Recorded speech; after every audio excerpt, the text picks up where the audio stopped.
जी जनाब, क्वेश्चन है in order to decide whether to use G test और T test we need to consider. इन दोनों के दरमियान में जो डिफरेंशिएशन है वो इस तरह से होती है कि जो टी टेस्ट है बेसिकली ये तब होता है जब हमारा सैंपल साइज जो है वो लेस देन 30 हो और जो हमारी पॉपुलेशन की जो स्टैंडर्ड डेविएशन है या वेरिएंस जो है, क्योंकि आपको पता है कि ये दोनों एक ही चीज़ होती है, स्टैंडर्ड डेविएशन हो तो वेरिएंस निकाला जा सकता है, वेरिएंस हो तो स्टैंडर्ड डेविएशन निकाली जा सकती है, वो अननोन हो।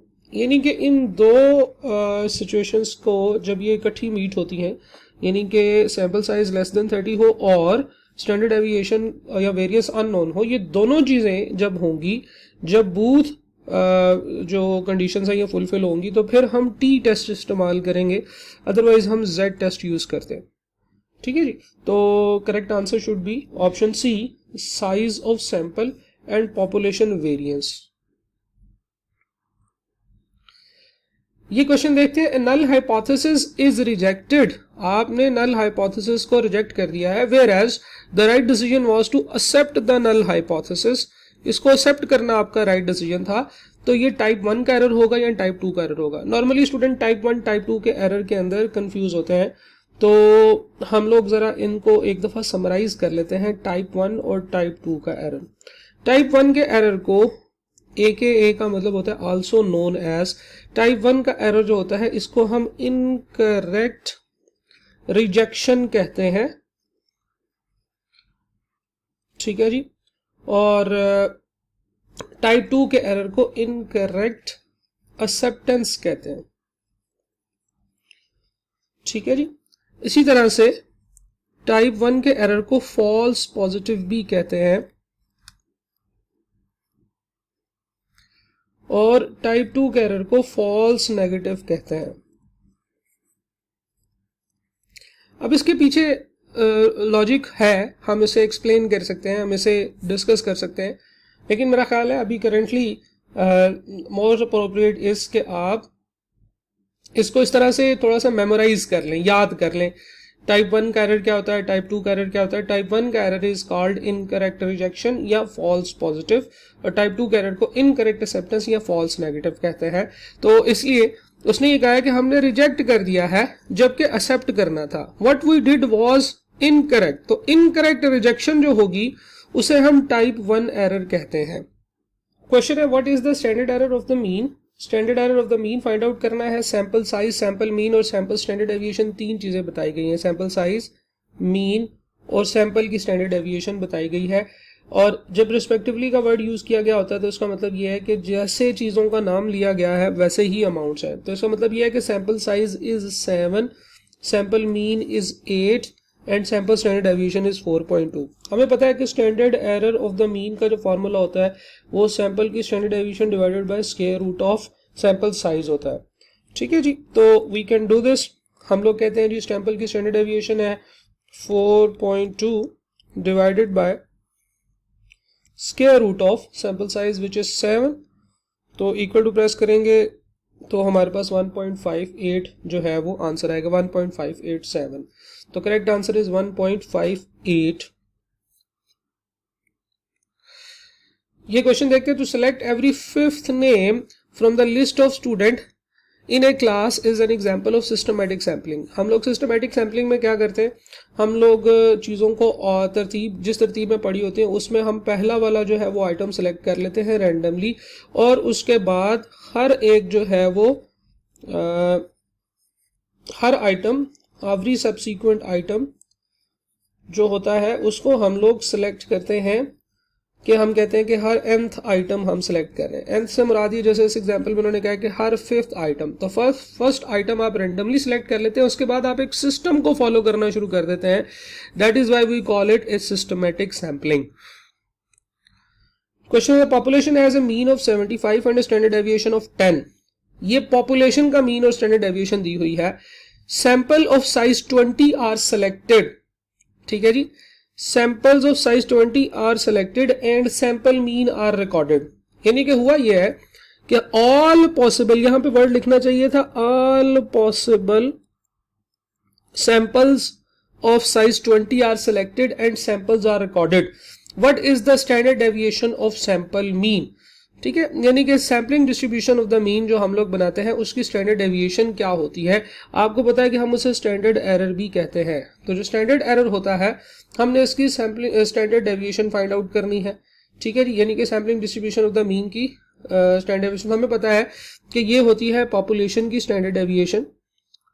पॉपुलेशन की स्टैंडर्ड डेविएशन अगर ना दी गई हो तो हम सैंपल की स्टैंडर्ड डेविएशन फाइंड आउट करते हैं, लेकिन अभी क्योंकि उसने पॉपुलेशन की स्टैंडर्ड डेविएशन दी है तो हम पॉपुलेशन की स्टैंडर्ड डेविएशन जो है उसको इस्तेमाल करेंगे। ठीक है जी, divided by square root of sample size.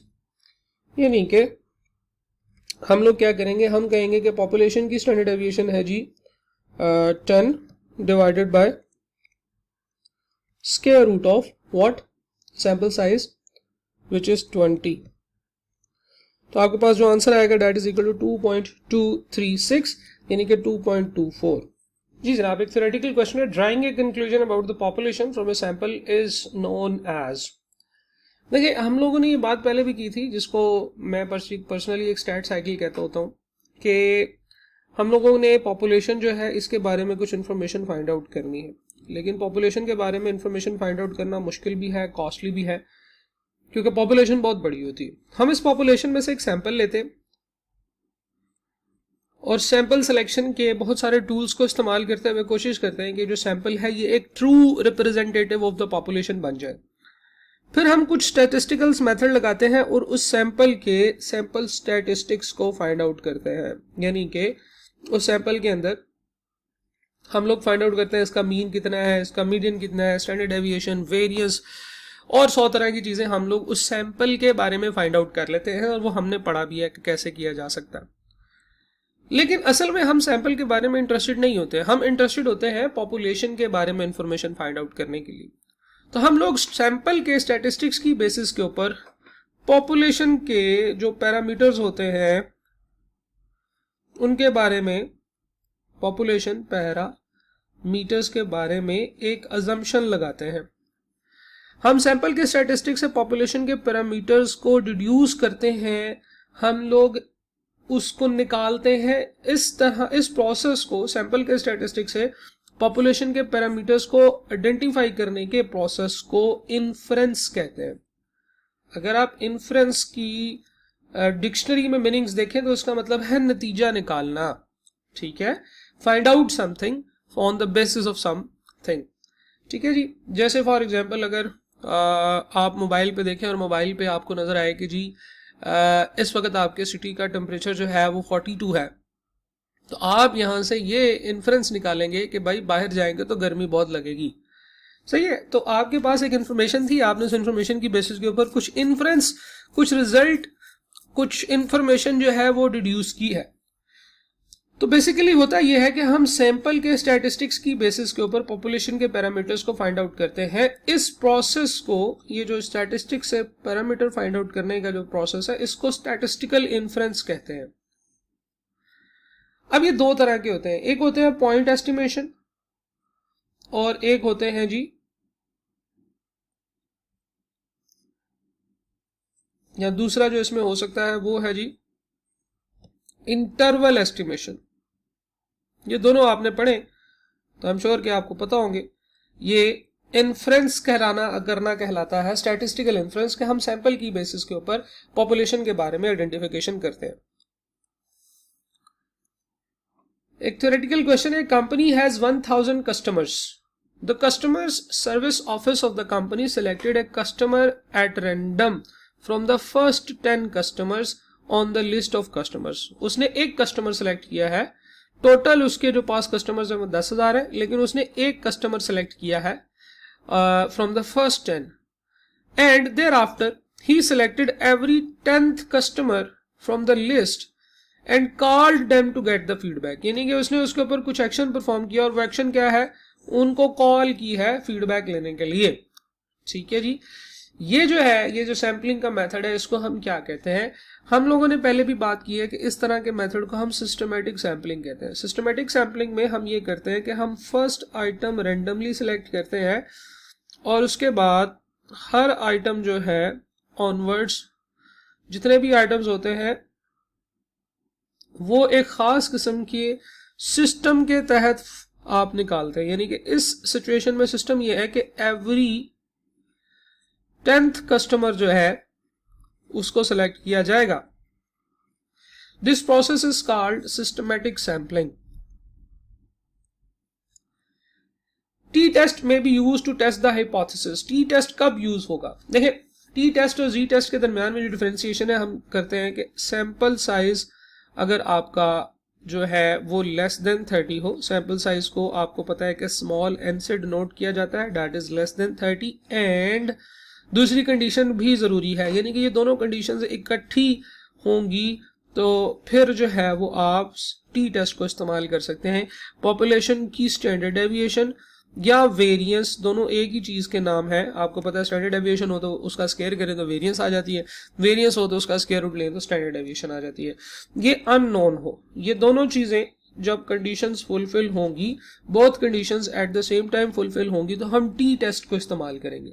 ठीक है जी. तो इन कंडीशंस को सामने रखते हुए अगर हम बात करें, ऑप्शंस को वैल्यूएट करें, तो ऑप्शन ए कहती है sample size are small and populations are normally distributed. This option is correct. पहली ऑप्शन ठीक है, इसमें कोई गलती नहीं है. इसका मतलब ये है कि बाकी तीनों स्टेटमेंट में कुछ गलतियां होंगी, तो वो गलतियां मैं आइडेंटिफाई कर देता हूँ. उसने कहा जी ऑप्शन बी है सैंपल साइज आर लार्ज. तौबा तौबा अस्तगफिरुल्लाह, सैंपल साइज बड़ा नहीं होना चाहिए, तो इसमें ये गलती है. ऑप्शन सी के अंदर उसने कहा जी sample size are either small और लार्ज. ये बात भी गलत है. सैंपल साइज हमेशा स्मॉल होना चाहिए. पॉपुलेशन जो है वो नॉर्मली डिस्ट्रीब्यूटेड है, ये बात ठीक है. नॉर्मली जेड टेस्ट और टी टेस्ट जो है ये नॉर्मल डिस्ट्रीब्यूशन के क्वेश्चंस के अंदर ही लगता है. Sample size are either small और लार्ज, ये बात भी गलत है. ऑप्शन डी के अंदर भी ये गलती है, लेकिन ऑप्शन डी के अंदर एक और गलती है, वो ये कि population is not normally distributed. Z test और टी टेस्ट हमेशा नॉर्मल डिस्ट्रीब्यूशन के ऊपर लगेंगे, ये चीज भी याद रखिएगा. तो इस तरह से ऑप्शन डी के अंदर दो गलतियां हैं जो कि हमने डिस्कस कर ली हैं. ये क्वेश्चन देखते हैं. N auto analyst is conducting A satisfactory survey sampling from the list of 10,000 new car buyers. ठीक है जी, 10,000 लोगों की उसके पास एक सैंपल की लिस्ट है, जिसमें से उसने सैंपल के तौर पे कुछ सिलेक्शंस करनी है और उनसे एक सर्वे लेना है. The list includes 2500 Suzuki buyers, 2500 Hyundai buyers, 2500 Honda buyers and 2500 Toyota buyers. यानी कि जो 10,000 की जो लिस्ट है उसमें से इक्वल तादाद में डिफरेंट टाइप के बायर्स मौजूद हैं. ठीक है, जिन्होंने different categories of car purchase किए हैं. कुछ ने सुजुकी लिया, हुंडई लिया, होंडा लिया या टोयोटा लिया है. The analyst select a sample of 400 car buyers by randomly sampling 100 buyers of each brand. Is this an example of simple random sampling? क्या ये सिंपल रैंडम सैम्पलिंग है? यानी कि क्या किया कि उसके पास 10,000 लोग थे, पहले उसने उनकी छोटी छोटी पॉपुलेशंस जो हैं वो बनाई, हर पॉपुलेशन के अंदर से उसने 100 लोग सेलेक्ट कर लिए. तो क्या ये एग्जांपल है सिंपल रैंडम सैम्पलिंग की? यानी कि 2500 इस ग्रुप में आ गए, 2500 इस ग्रुप में आ गए, 2500 इस ग्रुप में आ गए और 2500 इस ग्रुप में आ गए, और फिर उसमें से इसने 100 ईच सेलेक्ट किए हैं, 100 ईच सेलेक्ट किए. ये बेसिकली उसने क्या किया है कि सबसे पहले अपने 10,000 लोगों की 4 छोटी छोटी स्टार्टा बना लिए हैं, 4 छोटी छोटी स्टार्टिफिकेशन कर ली है. तो जब आप स्टार्टिफिकेशन कर लेते हैं तो हर पॉसिबल जो सिलेक्शन है उसमें इक्वल चांसेस नहीं रह जाते सिलेक्शन के. ठीक है जी. सिंपल रैंडम सैंपलिंग ये कहती है कि जब तक आप सैंपलिंग करते रहेंगे आपके पास उस पॉपुलेशन में मौजूद जितने भी आइटम्स हैं उन सब की सिलेक्शन के चांसेस बिल्कुल सेम रहेंगे. यहां पे ऐसा नहीं है. लेट्स सपोज कि आपने 400 लोग सेलेक्ट करने हैं ना. फर्स्ट पर्सन जब आपने सेलेक्ट किया तो इस स्टार्टर से सेलेक्ट शुरू किया आपने. ठीक है जी. यहां पे पहली दफा हर बंदे के सिलेक्ट होने के चांसेस हैं 1/2500. जब एक सिलेक्ट हो गया तो इस पॉपुलेशन के अंदर हर बंदे के सिलेक्ट होने के चांसेस हैं 1/2499. लेकिन दूसरी सिलेक्शन करते वक्त इन सारे लोगों की सिलेक्शन के चांसेस अभी भी 1/2500 ही है. तो कहने का मतलब यह है कि जैसे जैसे आप बंदा सिलेक्ट करते जाएंगे पॉपुलेशन में सिलेक्ट होने के चांसेस जो है वो कम से कम होते जाएंगे, और जब 100 बंदे इस ग्रुप से पूरे हो जाएंगे, जब आप 101th पर्सन सेलेक्ट करेंगे तो उस वक्त इस स्ट्रैटिफिकेशन के लोगों के सेलेक्ट होने के चांसेस 0/2400 हो जाएंगे। क्यों? क्योंकि इसमें से 100 लोग जो हैं वो सिलेक्ट हो चुके हैं और अब इसमें से मजीद कोई सिलेक्ट नहीं होना। So that is why this is not a simple random selection. Simple random selection अगर करनी होती इसमें से तो क्या होता, इन सारे लोगों के नाम एक बड़े से ड्रम कागज पर लिख के एक बड़े से ड्रम में डाल दिए जाते, एक बंदा सेलेक्ट करते, फिर आप दूसरा बंदा सेलेक्ट करते, फिर आप तीसरा बंदा सेलेक्ट करते, ठीक है जी। यानी कि हर वो बंदा जिसका नाम यहां पे सिलेक्ट नहीं हो रहा उसके दूसरी दफा सेलेक्ट होने के चांसेस बिल्कुल सेम है, तो फिर ये सिंपल रैंडम सैम्पलिंग होती। जब हम इसको स्ट्रैटिफिकेशन कर देते हैं, यानी कि जब हम इसके छोटे छोटे सैंपल्स बना लेते हैं और उनके अंदर से हम सिलेक्शन करते हैं, तो ये सिंपल रैंडम सिलेक्शन नहीं रहती। So the correct answer is no, because every possible sample of 400 buyers did not have the equal chance of being chosen, right. So I hope कि आपको स्ट्रैटिफिकेशन की समझ आई होगी और स्ट्रैटिफिकेशन को सिंपल रैंडम सैम्पलिंग हम क्यों नहीं कहते ये बात भी समझ आ गई होगी। Random sample of 70 items were drawn with replacement from a finite population. Okay, finite population है, इनफाइनाइट पॉपुलेशन नहीं है, ठीक है जी। If summation x minus x bar square is equal to 500 then the standard error of the mean would be. आपने standard error find out करना है। इसके बारे में हम डिफरेंट वेरिएशंस डिस्कस कर चुके हैं कि standard error of the mean के अंदर होता यह है कि पॉपुलेशन का की standard deviation divided bye sample size लिखते हैं, लेकिन अगर पॉपुलेशन की स्टैंडर्ड डेविएशन ना हो तो हम लोग सैंपल की स्टैंडर्ड डेविएशन इस्तेमाल कर लेते हैं, ठीक है। या अगर हमारे पास इस तरह का सिनेरियो आ जाए कि हमें कुछ इन्फॉर्मेशन मिल जाए, हमारे पास सैंपल के बारे में इन्फॉर्मेशन हो, तो हम उसको सैंपल की स्टैंडर्ड डेविएशन को एज इट इज इस्तेमाल करने की बजाय हम थोड़ी सी इसमें करेक्शंस करते हैं। हम कहते हैं कि सैंपल की स्टैंडर्ड डेविएशन की जगह पे हम summation x minus x bar whole square divided by n इसका स्क्वायर रूट इस्तेमाल कर लेंगे, ठीक है जी। तो बेसिकली इसको हमने इस फार्मूला को थोड़ा सा और एवेल्युएट कर लिया है, थोड़ा सा और सीधा कर लिया है, और हम लोग ये करेंगे कि इसके अंदर जो फार्मूला है उसके अंदर एक एडजस्टमेंट करेंगे जिसे हम करेक्शन कहते हैं, दैट इज n-1। तो हम लोगों के पास अब ये फार्मूला बन गया है। अब हम इस फार्मूला को कैलकुलेटर पे पुट कर सकते हैं। आपको पता है कि एग्जाम के अंदर तो आपके पास कैलकुलेटर होगा, आप उसको इजीली सॉल्व कर सकते हैं। What we need to calculate is under a division. ऊपर जो है वो स्क्वायर रूट है, स्क्वायर रूट के अंदर एक और डिवीजन है, तो स्क्वायर रूट के अंदर जो डिवीजन है x माइनस एक्स बार, ये उसने लिखा हुआ है 500 divided by n-1, n is 70, तो हम 69 लिख देंगे। 70-1 भी लिख सकते हैं, लेकिन आप अपना वक्त बचाएंगे तो ज़्यादा बेहतर है। Divided by square root of sample size which is 70। तो जब आप इसको सॉल्व करेंगे, इक्वल टू का बटन प्रेस करेंगे, तो आपके पास आंसर आएगा जी 0.321, ठीक है जी। 3217 है तो 0.322 इज योर करेक्ट आंसर। ये क्वेश्चन देखते हैं। T test may be used to test the hypothesis regarding the population variance, population mean और population standard deviation. T test जो है नॉर्मली पॉपुलेशन मीन को जो है ना वो फाइंड आउट करने के लिए इस्तेमाल किया जाता है, और इसी के टेस्ट में ये ज़्यादातर इस्तेमाल होता है। The term degree of freedom is used with reference to. Degree of freedom आपको पता है आप टी टेस्ट में इस्तेमाल करते हैं और गुडनेस ऑफ फिट टेस्ट के अंदर भी आप इसको इस्तेमाल करते हैं। तो बेसिकली टी टेस्ट जो है ये इन दोनों टेस्ट में इस्तेमाल होता है। Degree of freedom T test के अंदर भी इस्तेमाल होता है और गुडनेस ऑफ फिट टेस्ट के अंदर भी इस्तेमाल होता है। The question is, the human resource director of the large company wants to know what the employees of the company think about the proposed change in their remuneration package. Okay. A questionnaire is given to 250 employees. ठीक है, 250 employees को एक question दिया है, questionnaire दिया है। 250 total employees नहीं है इनके, 250 एम्प्लॉइज को उन्होंने एक क्वेश्चनियर दिया है। 250 एम्प्लॉइज रिटर्न द क्वेश्चनियर, 250 लोगों ने ही इनको क्वेश्चनियर वापस भी किया है। Out of which 180 employees support the proposed change in the remuneration package. अब वो पूछ रहे हैं सैंपल क्या है, तो सैंपल वो 250 लोग हैं जिनको इसने क्वेश्चनियर दिया है। अच्छा, फर्ज करें कि अगर वो ये कहता है कि जी 250 लोगों को तो क्वेश्चनियर दिया है, लेकिन उसमें से 240 लोगों ने क्वेश्चनियर वापस किया है, 10 लोगों ने क्वेश्चनियर वापस ही नहीं किया, ठीक है, तो फिर आपकी जो सैंपल है वो क्या होता? तो जनाब फिर भी आपका सैंपल 250 लोग ही होते जिनके ऊपर आपने एक्चुअली में अपना जो जिसे कहते हैं एक्शन है या जो आपने जो एक्सपेरिमेंट है वो परफॉर्म किया है वो 250 लोगों में परफॉर्म किया है। अगर 10 लोग उसमें से रिप्लाई नहीं करते तो हम इस चीज़ को भी नोट करेंगे कि 10 लोग ऐसे हैं जिन्होंने इस चीज़ के ऊपर अपनी राय का इजहार नहीं किया है। तो फर्ज करें कि अगर होता है कि 250 लोगों को आपने क्वेश्चनियर दिया है और 240 लोगों ने वापस किया है, तो सैंपल साइज क्या है? तो फिर भी सैंपल साइज 250 ही होता, ठीक है। तो 250 इज द सैंपल साइज और ऑप्शन ए इज करेक्ट। लेकिन आगे देखते हैं, इसने कहा all the employees of the company. All the employees of the company को हम पॉपुलेशन कहेंगे। 220 employees who return the questionnaire, ठीक है, नहीं ये यहाँ पे फिर इसका मतलब है गलती है, ये 250 नहीं ये 220 है। तो हमने ये सिनेरियो ऑलरेडी डिस्कस कर लिया हुआ है।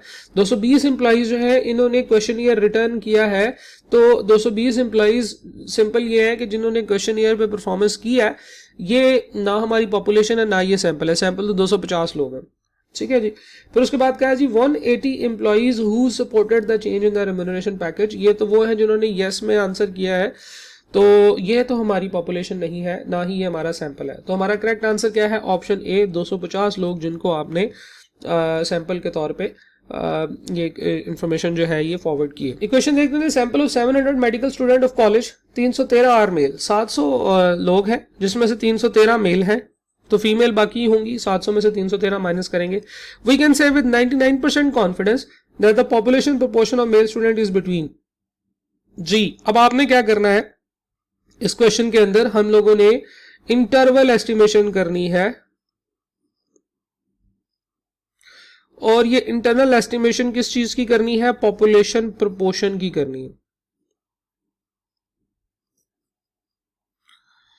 ठीक है जी। आपको सैंपल की प्रोपोर्शन गिवन है और आपने पॉपुलेशन प्रोपोर्शन की इंटरनल एस्टिमेशन करनी है, इंटरवल एस्टिमेशन करनी है। हम ये बात कर पढ़ चुके हैं कि कोई भी पॉपुलेशन का पैरामीटर जो होता है वो सैंपल के parameter plus minus confidence score into standard error के इक्वल होता है, ठीक है जी। तो इसी तरीके से हम लोग इसको भी यूज करेंगे कि पॉपुलेशन का पैरामीटर जो है वो कहाँ से पता चलेगा? हमें पता है कि जी मेल स्टूडेंट की प्रोपोर्शन आपने अगर कैलकुलेट करनी है तो पहले आप मेल स्टूडेंट की प्रोपोर्शन निकाल लें। मेल स्टूडेंट की प्रोपोर्शन जो है स्मॉल पी, जिसे हम पॉपुलेशन सैंपल की प्रोपोर्शन कह सकते हैं, दैट इज इक्वल टू 313/700, ठीक है। कैलकुलेट करने की जरूरत नहीं है, हम इसको 313/700 करके ही लिख लेते हैं। हमें पता है जी क्यू फिर क्या होगा? 1 माइनस 313/700, यानी कि हम ये कहते हैं कि 700 में से अगर हम 313 माइनस करें तो हमारे पास आता है 387 डिवाइडेड बाय 700, ठीक है, ओके। आगे चलते हैं, पी और क्यू हमारे पास आ गया। हमें पता है कि हमारा ये जो होगा आंसर होगा ये 313/700 प्लस माइनस कॉन्फिडेंस स्कोर, ये कहां से आता है? 99% कॉन्फिडेंस इंटरवल है, हमें याद है 99% कॉन्फिडेंस इंटरवल हो तो हमारा जो कॉन्फिडेंस स्कोर होता है वो 2.58 होता है, ठीक है जी। और मल्टीप्लाई करना है स्टैंडर्ड एरर के साथ। स्टैंडर्ड एरर का फार्मूला क्या होता है? पी क्यू ओवर एन और उसका स्क्वायर रूट। तो square root of P Q, P है जी 313/700, क्यू जो है वो है जी 387/700 डिवाइडेड बाय 700, तो ये आपके पास टोटल क्यू है। तो 313/700 प्लस ये आपने कैलकुलेशन समझ ले करनी है। अगर आप सिर्फ प्लस वाली कैलकुलेशन कर लें तो आप अपने आंसर पे पहुंच जाएंगे। और कैलकुलेटर पे चलते हैं, कैलकुलेटर पे ये वैल्यूज पुट करते हैं। हम कहते हैं जनाब सबसे पहले ब्रैकेट के अंदर 313/700 और इसमें हम प्लस करेंगे ब्रैकेट के साथ 2.58 मल्टीप्लाई बाई, अब हमने एक स्क्वायर रूट लेना है, स्क्वायर रूट के अंदर फ्रैक्शन आएगी, फ्रैक्शन के अंदर क्या है जी? एक और फ्रैक्शन। हम कहते हैं 313/700 राइट एरो मल्टीप्लाई बाई एक और फ्रैक्शन 387 बाय 700, डाउन एरो 700, और अब हम बाहर आएंगे और हम ब्रैकेट लगाएंगे क्योंकि हमने ब्रैकेट शुरू की थी। इक्वल टू का बटन प्रेस करेंगे तो सिंटैक्स एरर आएगा। चलें जी सिंटैक्स चेक करते हैं हमने कहाँ पे गलती की है। अच्छा जी, हमने जो ब्रैकेट है वो हमने स्क्वायर रूट के अंदर लगा दी है। एक और दफ़ा हम राइट एरो प्रेस करेंगे, अब हम ब्रैकेट से बाहर आ जाएंगे और स्क्वायर रूट से बाहर आ जाएंगे और इक्वल टू का बटन प्रेस करेंगे तो now we get the answer 0.4956 यानी 49.56। अब आप अपर रेंज देखें तो चारों ऑप्शंस में से सिर्फ अपर रेंज जो है वो ऑप्शन डी की हमारी मैच कर रही है, तो 49.56 इज द अपर रेंज, तो हमारे पास ऑप्शन डी है। हम लोअर रेंज भी बहुत ही इजीली फाइंड आउट कर सकते हैं। हम कैलकुलेटर पे जाते हैं, अप एरो प्रेस कर डाउन एरो प्रेस करें और आप इसी के अंदर सिंपल प्लस की बजाय सिर्फ आप माइनस पे क्लिक करें, प्लस का साइन जो है इसको डिलीट करके माइनस कर दें, इक्वल टू करें तो आपके पास आ जाएगा 39.86%। तो ये 39.87 राउंड होके आपके पास आ रहा है, तो option D is your correct option. ये क्वेश्चन देखते हैं। Pharmaceutical company send its team into the rural areas of the country. ठीक है, रूरल एरियाज में भेजा है इन्होंने to interview all the mothers with children under 2 years of age. सिर्फ उन मदर्स को इंटरव्यू करना है जिनके बच्चे 2 साल से छोटे हैं। The selected sample is an example of cluster sampling. हम लोगों ने डिफरेंट टाइप के क्लस्टर्स बना लिए हैं लोगों के, एक एरिया के अंदर गए, उस एरिया के अंदर सिर्फ मदर्स को सिलेक्ट किया और उन मदर्स के अंदर सिर्फ 2 साल के ऐसी मदर्स को सिलेक्ट किया जिनके सिर्फ 2 साल से कम उम्र के बच्चे हैं। तो this is an example of cluster sampling. हमने एक बड़ा सा क्लस्टर निकाला, उसके अंदर से कुछ चीज़ों को निकाल दिया, फिर एक छोटा सा चीज़ एक रह गई। हम ये नहीं कर रहे कि हम उनके अलग अलग ग्रुप्स बना रहे हैं। ऐसा नहीं है कि बच्चों वाली मदर्स अलग कर दें, बगैर बच्चों के मदर्स को अलग कर दें।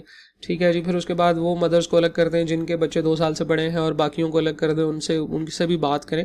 हम एक ही क्लस्टर के अंदर यानी कि we have one group one selection, उसमें से हम लोगों को निकालते जा रहे हैं। सबसे पहले हमने रूरल एरियाज़ के लोगों को सिलेक्ट किया, उसके बाद हमने उसमें से सिर्फ मदर्स को सिलेक्ट किया, उसके बाद हमने उनमें से सिर्फ उन मदर्स को सिलेक्ट किया जिनके बच्चे 2 साल से छोटे हैं।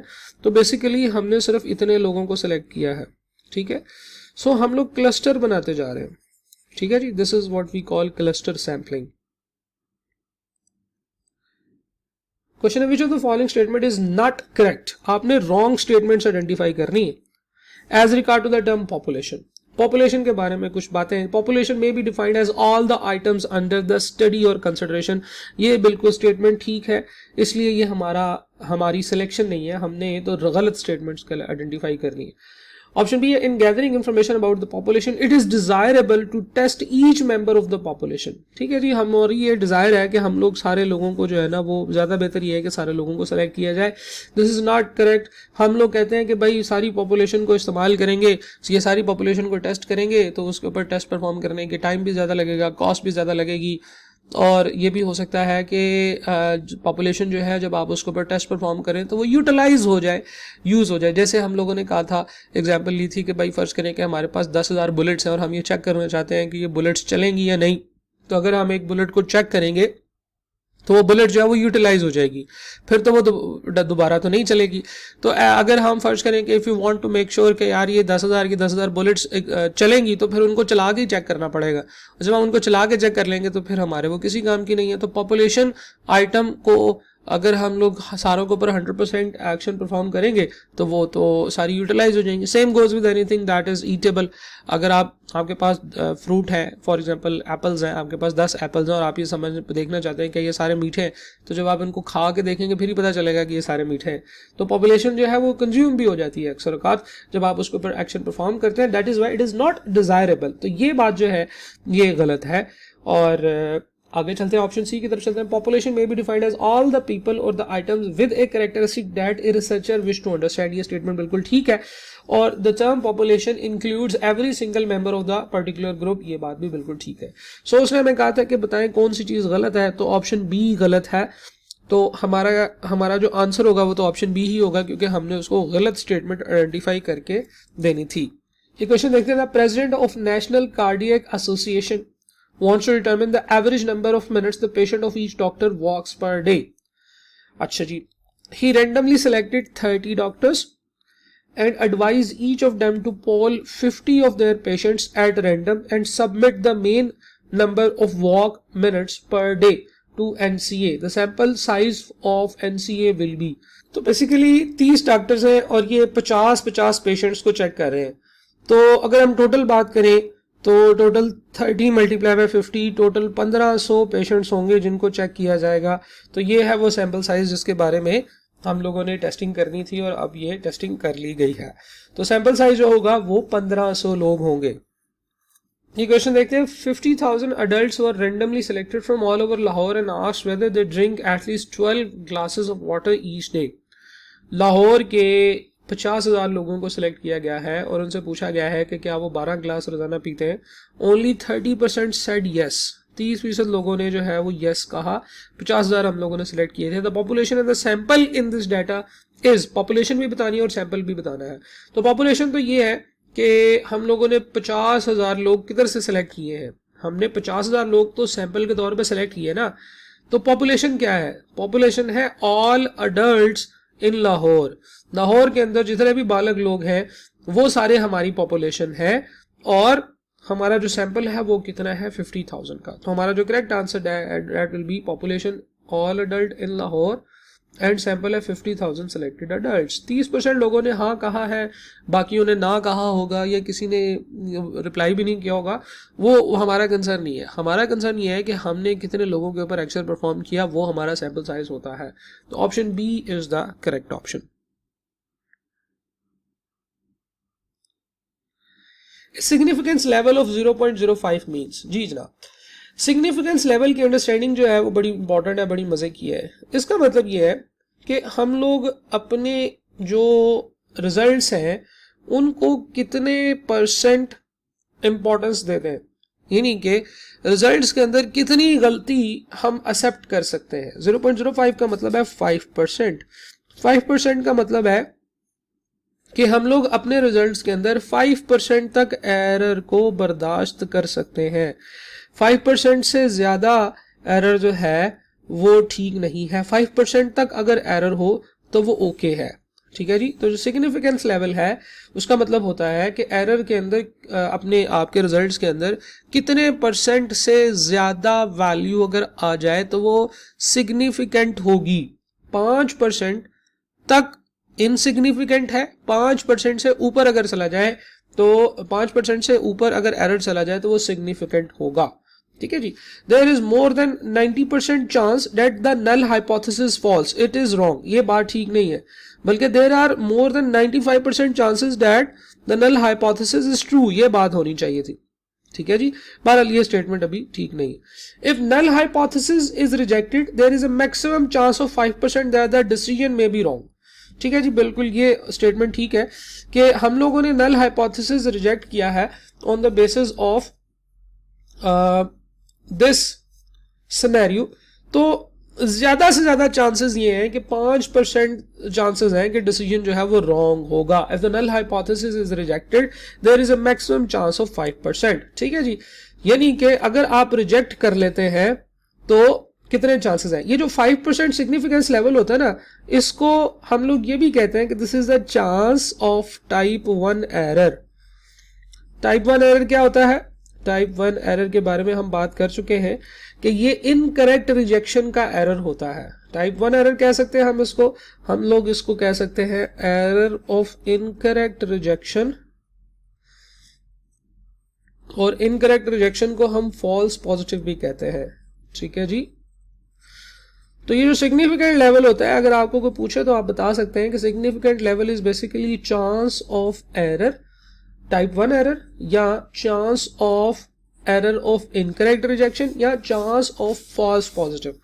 तो ऑप्शन बी जो है ये बेसिकली बता रही है कि अगर हाइपोथेसिस रिजेक्ट कर दिया जाए तो there are 5% chances that the decision may be wrong.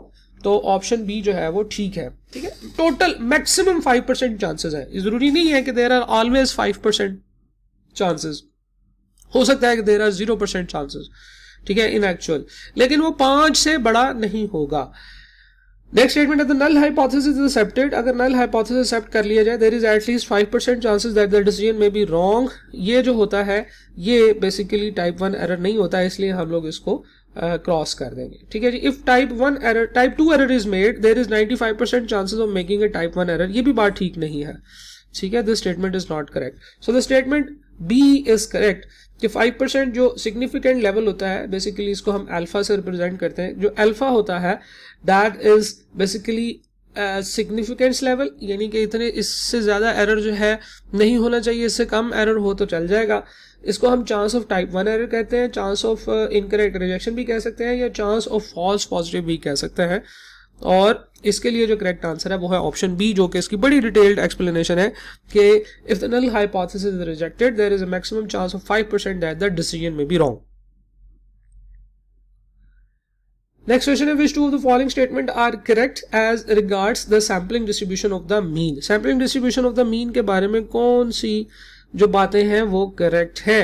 पहली statement has a mean equal to the population mean. ये बात ठीक है, इसका मीन और पॉपुलेशन का मीन इक्वल होता है, तो option A is correct. Next is obtained by taking the all the possible samples of a fix size n from a population, noting the mean of each sample and classifying the mean into a distribution। ये बात भी बिल्कुल ठीक है। This is how sampling distribution of the mean is constructed, कि हम एक sample के अंदर से all the possible samples लेते हैं और फिर उनका एक डिस्ट्रीब्यूशन के अंदर ऐड कर देते हैं, फिर हम उसका मीन शीन भी ले सकते हैं। Is not necessarily a normal distribution, option C गलत है।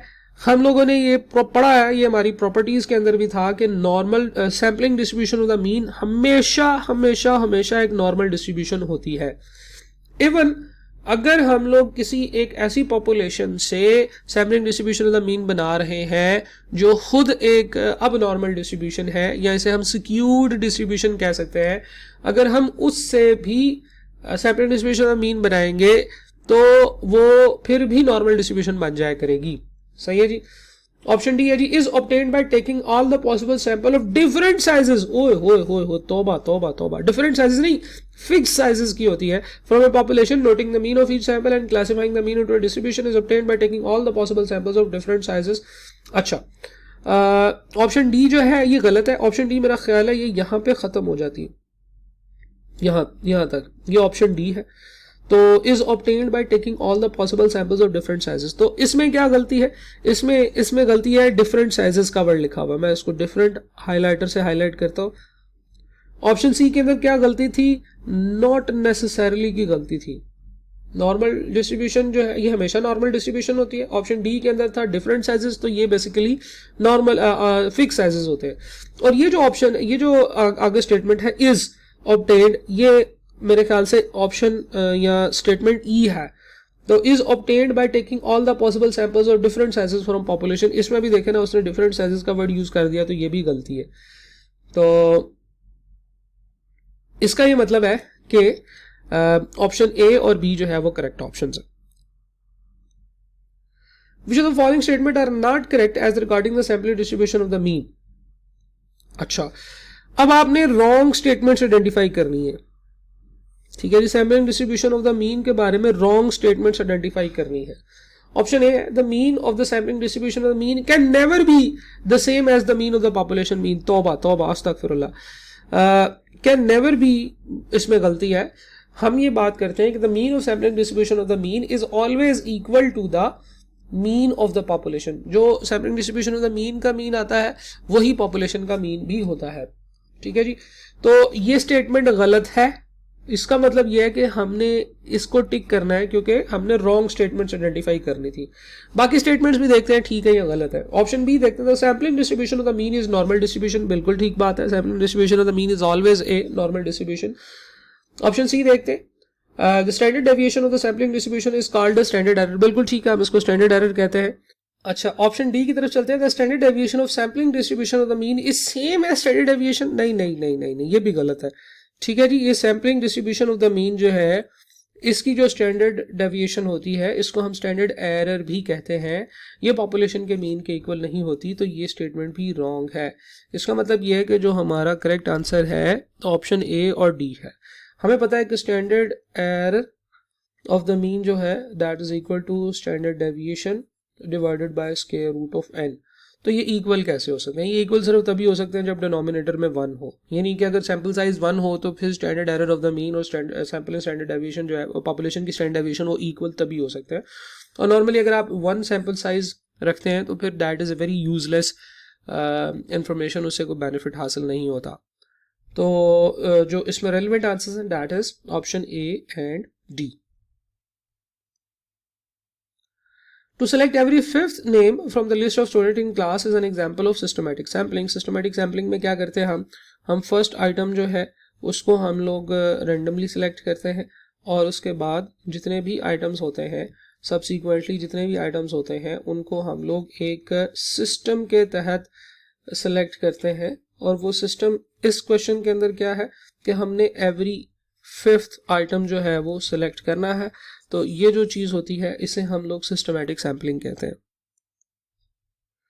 क्वेश्चन है, finite population of size 256 has a mean 16। Population का मीन बता दिया है उसने हमें, ठीक है जी। और when the mean of the sampling distribution the mean for the sample size 20 would be. अच्छा, बड़ा इंटरेस्टिंग क्वेश्चन है। हमें पता है, हमने ये बात कर ली है प्रॉपर्टीज के अंदर, sampling distribution of the mean के अंदर, कि अगर हम लोग एक sampling distribution of the mean निकालें, यानी कि mean of sampling distribution of the mean that is always equal to the population mean. तो ये पॉपुलेशन के मीन के इक्वल होता है, ठीक है जी। तो उसने बताया हुआ है कि पॉपुलेशन का मीन 16 है, sampling distribution of the mean का मीन भी 16 ही होगा। आप जितना मर्जी सैम्पल साइज ले लें, 20 का ले लें, 30 का ले लें, 50 का ले लें, वॉट एवर, आपका sampling distribution of the mean का जो सैम्पल साइज है, सैम्पल मीन है, वो 16 के इक्वल ही होगा। क्वेश्चन है, what will be the 95% confidence interval. Confidence interval find out करना है 95% वाला for the proportion of defective units in a large shipment. ठीक है जी, प्रोपोर्शन है किसकी? डिफेक्टिव यूनिट्स की। और जिसमें आपने क्या किया, आपने सैंपल के तौर पे 1000 यूनिट सिलेक्ट किए थे, जिसमें 200 डिफेक्टिव यूनिट्स निकले हैं। ठीक है, तो बेसिकली ये पॉपुलेशन प्रोपोर्शन फाइंड आउट करने का आंसर है। इसको हम क्विकली सॉल्व भी कर सकते हैं, लेकिन अगर आप गौर से देखें तो आपको इसमें इंफॉर्मेशन जो है वो प्रोवाइड की गई है। यानी कि हमें पता है कि जब हम पॉपुलेशन का पैरामीटर फाइंड आउट करते हैं तो that is sample statistics plus minus confidence score into standard error. ये हमारा जनरल फार्मूला है इंटरवल एस्टिमेशन का जो हम लोग पढ़ते हैं। ठीक है जी, तो पॉपुलेशन का जो पैरामीटर है that is we need to know, capital P से इसको रिप्रेजेंट करते हैं और स्मॉल पी से हम सैंपल के जो पैरामीटर उसको डिफाइन करते हैं। तो सैंपल का जो पैरामीटर है दैट इज 200, सैंपल का जो आपने जो प्रोपोर्शन निकाली है दैट इज 200 डिवाइडेड बाय 1000। ठीक है जी, तो ये सिंपल सीधा सीधा भी कैलकुलेट किया जा सकता है, तो हम क्यों ना इसको 20% ही लिख लें या 0.2 लिख लें, कैलकुलेशन में आसानी होगी। ठीक है जी, कॉन्फिडेंस स्कोर आपने 95% कॉन्फिडेंस इंटरवल निकालना है तो ये 1.96 होगा। स्टैंडर्ड एरर जो है ये डेट इज 0.2 मल्टीप्लाई बाय 0.8 होगा। फिर आपको पता है कि ये P इंटू क्यू होता है, स्टैंडर्ड एरर का फार्मूला PQ/N और उसका रूट होता है। और नीचे जो है ये हम 1000 लिखेंगे और इसका स्क्वायर रूट लेंगे। ठीक है जी, इजीली ये कैलकुलेटर पे किया जा सकता है। तो हम इसको कैलकुलेटर पे पुट करते हैं, हम कहते हैं 0.2 प्लस और फिर आगे ब्रैकेट है 1.96 मल्टीप्लाई बाय, फिर आगे एक हमारा स्क्वायर रूट होगा, स्क्वायर रूट में फ्रैक्शन होगी 0.2 मल्टीप्लाई बाय 0.8, नीचे आएगा 1000, ब्रैकेट से बाहर निकलेंगे, ये फ्रैक्शन से बाहर निकलेंगे हम, पहले स्क्वायर रूट से बाहर निकले और उसके बाद हमने ब्रैकेट क्लोज कर दी और इक्वल टू का बटन प्रेस किया तो ये हमारे पास हायर लिमिट आ जाएगी विच इज 0.2247। ठीक है जी, और इसी तरीके से अगर आप इसी इक्वेशन के अंदर इस तरह से कर लें कि आप इस प्लस को चेंज करके माइनस कर दें और इक्वल टू का बटन प्रेस करें तो आपके पास लोअर लिमिट आ जाएगी 1752, 0.1752 which is your option D।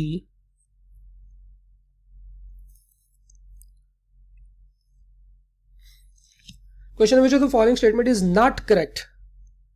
Not correct is important word। आपने इनकरेक्ट स्टेटमेंट आइडेंटिफाई करनी है as regard the sampling distribution of the mean. Okay, it is a distribution made up of the many means of the many samples. बिल्कुल ठीक बात है जी। बहुत सारे samples लेंगे आप और उसका मीन निकालेंगे और उसकी एक डिस्ट्रीब्यूशन बनाएंगे तो sampling distribution of the mean कहलाएगी। तो ऑप्शन ए इज़ करेक्ट, ठीक है। लेकिन हमने करेक्ट स्टेटमेंट्स आइडेंटिफाई नहीं करनी, हमने इनकरेक्ट स्टेटमेंट्स आइडेंटिफाई करनी। नेक्स्ट क्वेश्चन है, it is not symmetrical about the mean. तोबा तोबा तोबा तोबा, हमने ये बात पढ़ी है कि sampling distribution of the mean is always symmetrical. ये हमेशा एक नॉर्मल डिस्ट्रीब्यूशन बनती है और नॉर्मल डिस्ट्रीब्यूशन का क्या मतलब है कि ये सिमेट्रिकल होगी अबाउट द मीन। तो ऑप्शन जो बी है ये इनकरेक्ट है, इसका मतलब ये है कि ये हमने सेलेक्ट करनी है। बाकी स्टेटमेंट भी देख लेते हैं वो ठीक है या नहीं। ऑप्शन सी है, the standard deviation of the sampling distribution of the mean is called standard error. ये बात बिल्कुल ठीक है, sampling distribution of the mean की जो स्टैंडर्ड डेविएशन होती है उसका दूसरा नाम स्टैंडर्ड एरर भी है, जो कि हम लोगों ने पढ़ा भी हुआ है। तो ऑप्शन डी जो कहती है वो कहता है both B and C are wrong. तो बी तो रॉन्ग है लेकिन सी करेक्ट है, इसलिए ऑप्शन डी भी जो है ये हमारी हम लोग इसको इग्नोर कर देंगे, ये गलत है। तो जहाँ तक बात है कि हमने नॉट करेक्ट स्टेटमेंट्स आइडेंटिफाई करनी थी, वहाँ पे ऑप्शन बी आएगा और जो है वो डी भी क्योंकि रॉन्ग है, डी कह रहा है कि बी और सी नॉट करेक्ट है, हालांकि सी जो है वो करेक्ट है। तो लॉजिकली स्पीकिंग मेरे ख्याल से इसके साथ डी भी ऐड होना चाहिए।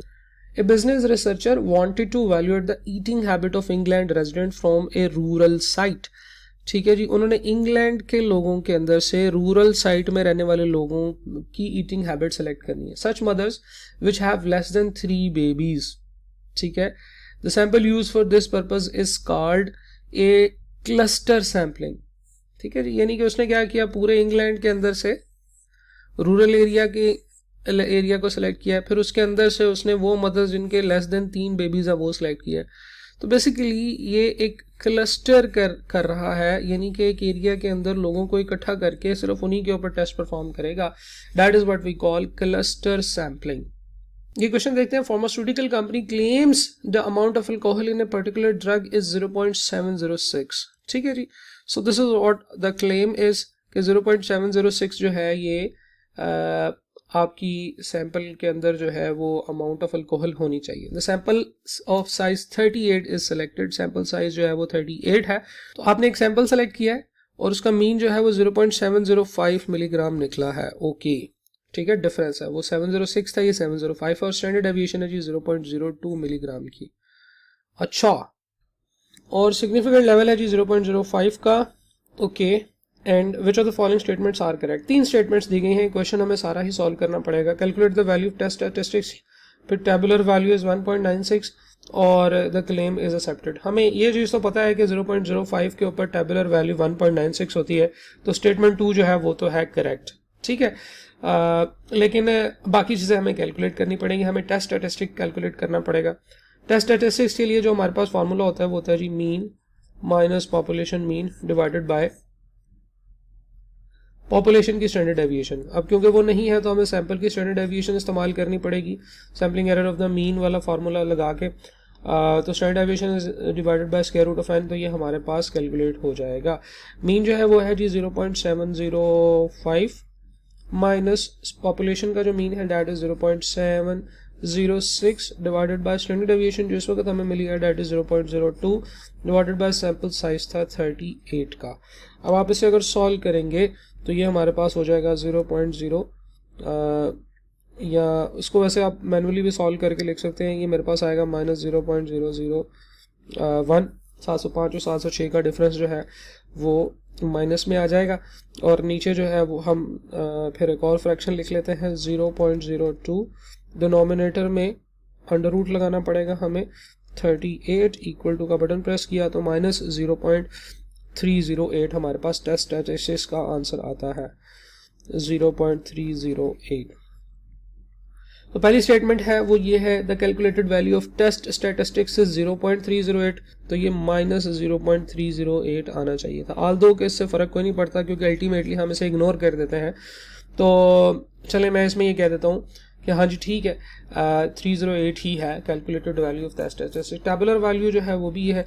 अब अगर आप गौर से देखें तो हमारे पास क्या आंसर आ रहा है, हमारे पास जो है वो कैलकुलेटेड वैल्यू है 0.308 है और हमारे पास जो टेबल से जो वैल्यू है 1.96 है।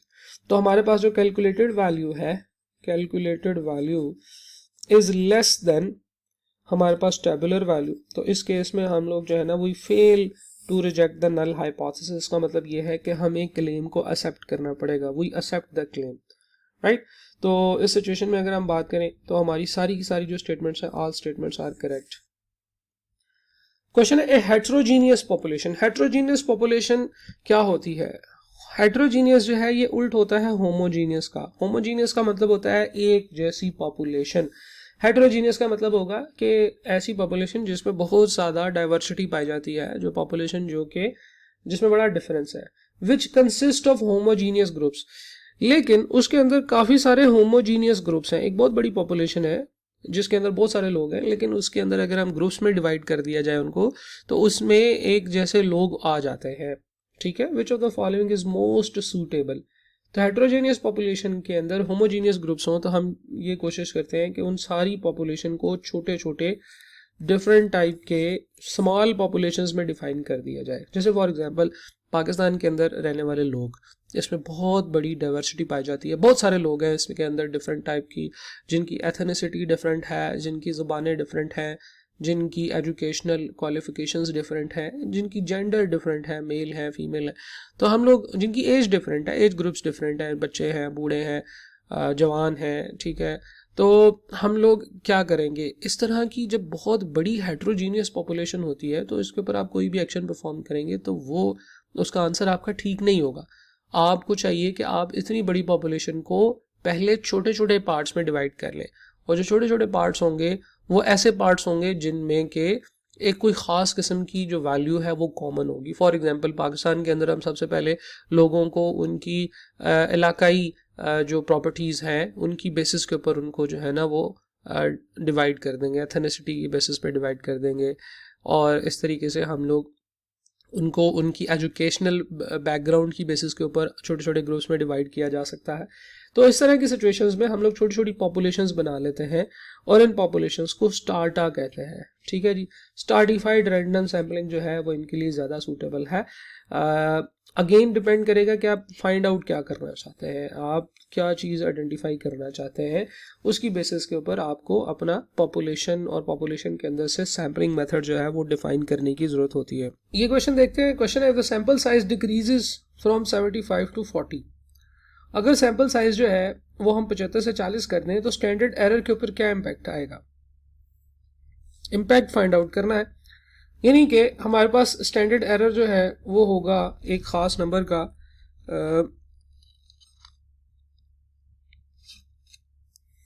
Standard error of 75। हम इसे कह सकते हैं standard error of n is equal to 75। वहाँ से हमने standard error of n is equal to 40, यानी कि सैम्पल साइज जो है वो 75 से कम करके 40 कर दिया है। तो इससे हमारे इन दोनों के दरमियान में आंसर के अंदर क्या फ़र्क आएगा, यानी कि जो standard error n is equal to 75 है ये हमारी ओल्ड वैल्यू है, और standard error n is equal to 40 ये हमारी न्यू वैल्यू है। जब भी कभी हमने चेंज फाइंड आउट करना होता है तो हमारा जो चेंज होता है इसको कैलकुलेट करने का जो सबसे अप्रोप्रिएट तरीका है वो ये है कि हम new value divided by old value करते हैं, ठीक है जी। New value divided by old value, और इसका अगर आंसर मोर देन 1 आए और इसका आंसर लेस देन 1 आ सकता है, यानी कि इसके दो पॉसिबल आंसर्स हो सकते हैं, मोर देन 1 या लेस देन 1। अगर मोर देन 1 आए तो इसका मतलब है इंक्रीज है, और अगर लेस देन 1 आए तो इसका मतलब है डिक्रीज है। कितने परसेंट इंक्रीज या डिक्रीज है, मोर देन 1 हो तो हम उसमें में से 1 माइनस कर दिया करेंगे, ठीक है जी, यानी कि आंसर -1 कर दिया करेंगे तो हमारे पास आ जाएगा कि इतने परसेंट इंक्रीज है।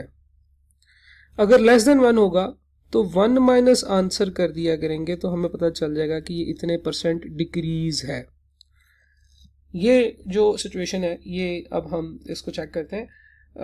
न्यू स्टैंडर्ड एरर जो है वो 40 है, standard error for 40 divided by standard error for 70।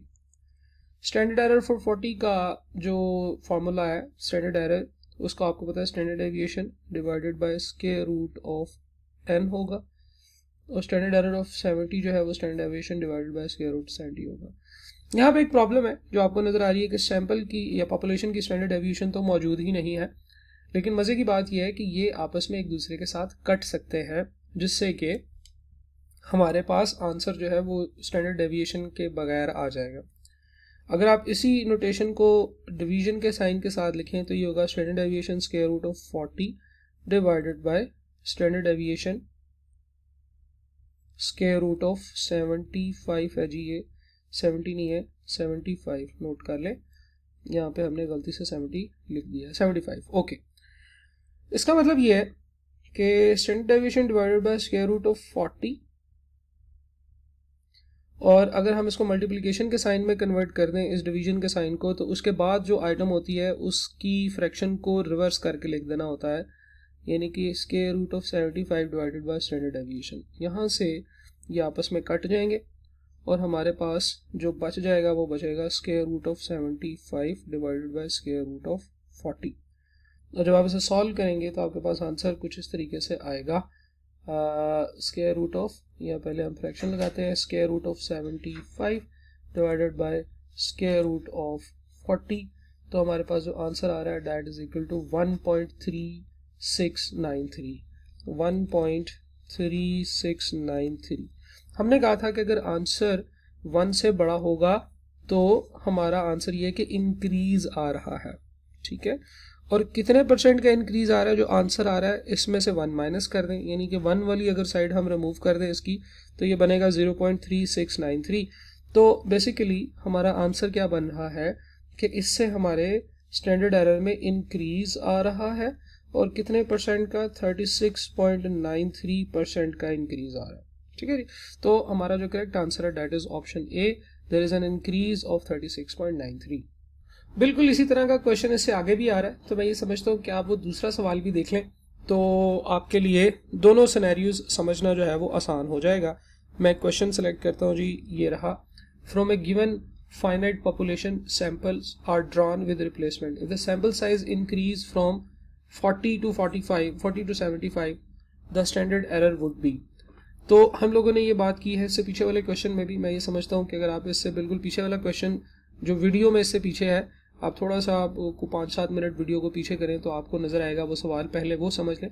उस वीडियो में मैंने ये बात की थी कि जो हम लोग चेंज फाइंड आउट करना चाहते हैं उसका फार्मूला ये होता है कि हम लोग new value divided by old value करते हैं, ठीक है जी, और जिससे हमारे पास चेंज आ जाता है, new value divided by old value. फिर हम ये करते हैं कि इसके आंसर को वैल्यूएट करते हैं। आंसर दो पॉसिबिलिटीज़ हो सकती हैं, अगर आंसर मोर देन 1 आए तो हम कहते हैं कि इसमें इंक्रीज है, ठीक है जी, और इंक्रीज का आंसर कितने होगा कि हम 1 आंसर में से -1 करेंगे, आंसर -1, तो हमारे पास जो आंसर आएगा उतने परसेंट जो है वो हमारा इंक्रीज कंसिडर किया जाएगा। या ये भी हो सकता है कि आंसर जो है वो हमारा लेस देन 1 आए, तो ऐसे केस में हम ये कहेंगे, हम ये डिड्यूस करेंगे कि इसमें डिक्रीज आ रहा है आंसर के अंदर, और हमारा जो है वो 1 माइनस आंसर करेंगे तो हमें पता चल जाएगा कि कितने परसेंट डिक्रीज है। ये है हमारा रूल।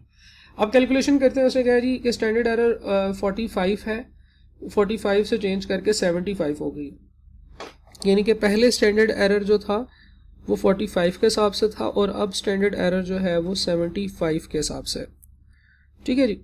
और ये जो स्टैंडर्ड एरर 45 है ये हमारी ओल्ड वैल्यू है, स्टैंडर्ड एरर 75 ये हमारी न्यू वैल्यू है। तो न्यू वैल्यू जो होगी स्टैंडर्ड एरर ऑफ 75 होगी, 75, और स्टैंडर्ड एरर ऑफ 40 जो है ये हमारी ओल्ड वैल्यू होगी। स्टैंडर्ड एरर का फॉर्मूला आपको पता है, population standard deviation divided bye sample size होती है, और स्टैंडर्ड एरर जो है वो इस तरीके से हम कैलकुलेट करते हैं। बट एक प्रॉब्लम है, पॉपुलेशन की स्टैंडर्ड डेविएशन हमारे पास मौजूद नहीं है, लेकिन इस फार्मूले को अगर आप गौर से देखें तो आपको पता चलेगा कि ये ऊपर और नीचे दोनों तरफ डिनोमिनेटर में भी और न्यूमरेटर में भी स्टैंडर्ड एरर जो है वो मौजूद है, standard deviation of the population मौजूद है, तो हम लोग इसको आपस में काट सकते हैं, ठीक है जी। काटने का तरीका सिंपल है, आप अगर इसको गौर से देखें तो ये बेसिकली है इस तरीके से लिखा हुआ कि standard deviation divided bye 75 divided by standard deviation divided bye 40। ठीक हो गया जी। अगर हम लोग इस डिवीजन के साइन को मल्टीप्लिकेशन के साइन में कन्वर्ट करें तो करना ये होता है कि जो इसके बाद वाली आइटम होती है उसको रिवर्स करके लिख देना होता है, यानी कि उसको उल्टा देना होता है। अब अगर आप गौर से देखें तो ये आपस में कट जाते हैं और हमारे पास आएगा जो स्क्वायर रूट 40 स्क्वायर रूट 75।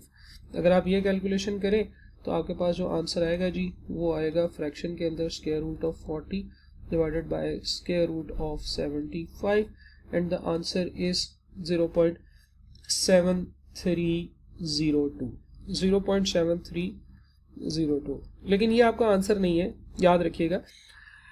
हमने कहा था कि अगर आंसर लेस देन 1 आए तो इसका मतलब है डिक्रीज है, तो डिक्रीज तो वैल्यूएट हो गया कितना है। अब कितने परसेंट डिक्रीज है, this is important to evaluate. ठीक है जी। सॉरी, इसमें गलती हुई जी, 40 की जगह पे 45 लिखना है हमने। हर जगह पे 40 लिखा हुआ था, 45। थोड़ा सा आंसर में फ़र्क आएगा, 45। इसको भी 45 कर लेते हैं, इसको भी 45 कर लेते हैं, इसको भी 45 कर लेते हैं और इसको भी 45 कर लेते हैं। तो हमारा जो आंसर है वो थोड़ा सा चेंज होगा, दैट इज